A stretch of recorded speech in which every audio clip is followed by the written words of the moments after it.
വിശ്വസിഹായിക്ക് സ്തുതിയായിരിക്കട്ടെ. പ്രിയപ്പെട്ട മാതാപിതാക്കളെ, അനുഗ്രഹത്തിന്റെ ശുശ്രൂഷയെ നമുക്ക് പങ്കുചേരാം. ബെൻഡിറ്റ് പ്രയർ, അനുഗ്രഹത്തിന്റെ പ്രാർത്ഥന. ഇന്ന് ഈ പ്രഭാതത്തിൽ മക്കളെ അനുഗ്രഹിച്ച് പ്രാർത്ഥിക്കുമ്പോൾ ഈ ശനിയാഴ്ച പരിശുദ്ധ നിത്യസഹായ മാതാവിന്റെ വലിയ സഹായം തേടി നമുക്ക് പ്രാർത്ഥിക്കാം. സുഭാഷിതങ്ങൾ 3-ാം അധ്യായം 9-ാം വചനം.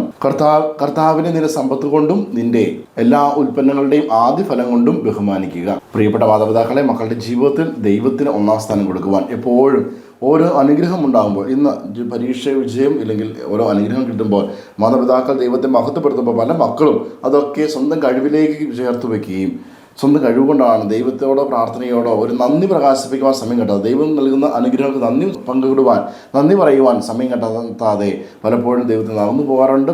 പ്രിയപ്പെട്ട മാതാപിതാക്കളെ, ആ ഒരു പ്രവണത മാറുവാൻ എല്ലാം ദൈവത്തിൽ ആശ്രയിച്ച് ദൈവത്തിന് ഒന്നാം സ്ഥാനം കൊടുത്ത് ദൈവത്തിന് വേണ്ടി പൂർണ്ണമായും വിട്ടുകൊടുത്ത് എന്തെങ്കിലുമൊക്കെ നന്മയുണ്ടാകുമ്പോൾ ദൈവത്തോട്, ഇതിൽ ദേവാലയത്തോട് ദശാംശങ്ങളൊക്കെ കൊടുക്കുന്നവരായി തീരുവാൻ, അങ്ങനെയുള്ള ഏതെങ്കിലും പിടിച്ചുവെപ്പുണ്ടെങ്കിൽ അതൊക്കെ മാറിപ്പോകുവാനും നേർച്ച കാഴ്ചകൾ, ദശാംശങ്ങൾ, പാവപ്പെട്ടവരുടെ സഹായങ്ങൾ, അങ്ങനെ ജീവകാരുണ്യ പ്രവർത്തനങ്ങൾ, അതിലൊക്കെ തൽപരരായി മുമ്പോട്ട് പോകുവാൻ, അങ്ങനെ കൂടുതൽ അഭിവൃദ്ധി പ്രാപിക്കുവാൻ, കൊടുക്കുന്തോറും വളരുന്ന ആ ഒരു കർത്താവിൻ്റെ അനുഗ്രഹം സമ്പത്തിൻ്റെ മേഖലയിലാകട്ടെ, കൃപയുടെ മേഖലയിലാകട്ടെ, ആരോഗ്യ മേഖലയിലാകട്ടെ, നമ്മൾ മറ്റുള്ളവർക്ക് കൊടുക്കുമ്പോൾ, ദൈവത്തിന് കൊടുക്കുമ്പോൾ, ദേവാലയത്തിന് കൊടുക്കുമ്പോൾ ഇരട്ടിയായി നമുക്ക് തിരികെ ലഭിക്കും. ആ ഒരു ബോധ്യം മക്കൾക്ക് നിറയുകയും അങ്ങനെ ഒരു പങ്കുവയ്പ്പിൻ്റെ മനോഭാവത്തിൽ, സേവനത്തിൻ്റെ മനോഭാവത്തിലേക്ക് മക്കൾ വന്ന് ഇരട്ടി അനുഭവത്തിലേക്കും അനുഗ്രഹത്തിലേക്കും വന്ന് ഐശ്വര്യം നിലനിൽക്കുവാൻ കിട്ടിയ അവസരമാണ്. പങ്കുവയ്ക്കുന്നതിലൂടെ ആ ഐശ്വര്യം കൂടുതലായിട്ട് വർദ്ധിക്കുവാൻ, എന്നും നിലനിൽക്കുവാൻ, ഒന്ന് കിട്ടി പിന്നെ തകർന്നു പോയി അങ്ങനെയല്ല, മറിച്ച് അത് കൂടുതലായിട്ട് ശോഭിച്ച് നിലനിൽക്കുവാൻ കൃപ നമുക്ക് ഉണ്ടാകുവാൻ വേണ്ടി നമുക്ക് പ്രാർത്ഥിക്കാം.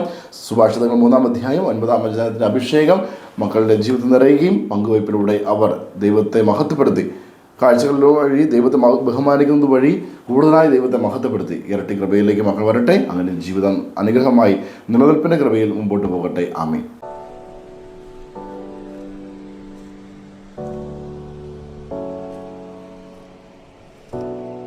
പ്രിയ മാതാപിതാക്കളെ, ഈ സമയം നമ്മുടെ മക്കളെ ഈശോയുടെ കരങ്ങളിലേക്ക് സമർപ്പിച്ച് അനുഗ്രഹിച്ച് പ്രാർത്ഥിക്കാം. മക്കൾ അടുത്തുണ്ടെങ്കിൽ അവരുടെ ശിരസിൽ കൈവച്ചും, അതിന് സാധിക്കാത്ത പക്ഷം അവരെ മനസ്സിലോർത്ത് അവരുടെ പേര് പറഞ്ഞ് നമുക്ക് പ്രാർത്ഥിക്കാം. ഈശോയെ, അവിടുന്ന് ദാനമായി നൽകിയ ഞങ്ങളുടെ മക്കളെ അവിടുത്തെ തിരുഹൃദയത്തിലേക്ക് സമർപ്പിക്കുന്നു.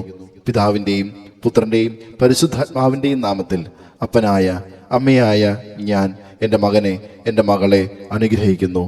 കർത്താവായ ഈശോയുടെ മക്കൾ തങ്ങൾക്കുണ്ടാകുന്ന സമ്പത്ത് കൊണ്ട് അവിടുത്തെ ബഹുമാനിക്കട്ടെ. അതുവഴിയായി കൂടുതൽ സമൃദ്ധിയുള്ളവരായി ഞങ്ങളുടെ കുഞ്ഞുങ്ങൾ മാറുകയും അങ്ങനെ ആ സമൃദ്ധിയിൽ എക്കാലം നിലനിൽക്കുകയും ചെയ്യട്ടെ നിങ്ങൾ പ്രാർത്ഥിക്കുന്നു. ആമീൻ. യേശുവേ നന്ദി. Hallelujah, hallelujah, hallelujah.